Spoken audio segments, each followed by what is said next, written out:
نحمده ونصلي ونسلم على رسوله الكريم اما بعد فاعوذ باللہ من الشیطان الرجیم بسم اللہ الرحمن الرحیم۔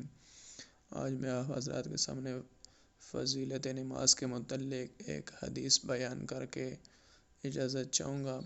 ان حذیفہ رضی اللہ تعالی عنہ قال كان رسول اللہ صلی اللہ علیہ وسلم اذا حزبه امر فزع الى الصلاة۔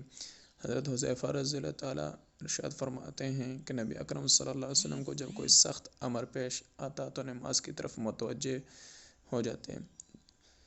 میرے دوستوں اور بہنوں اور بھائیوں، نماز اللہ کی بڑی رحمت ہے، اس لیے ہر پریشانی کے وقت میں ادھر متوجہ ہو جانا گویا اللہ کی طرف متوجہ ہو جانا ہے، اور جب رحمت الہی مسد و مددگار ہو تو پھر پریشانی تو پھر کیا مجال ہے کہ کوئی پریشانی باقی رہے۔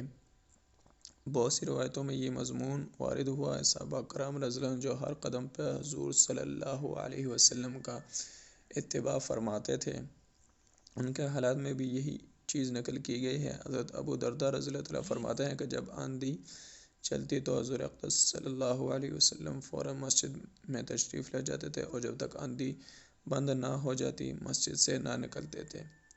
جو کچھ کہا سنا سب سے پہلے مجھے بعد میں آپ حضرات کو عمل کرنے کی توفیق عطا فرمائے۔ وما علینا الا البلاغ۔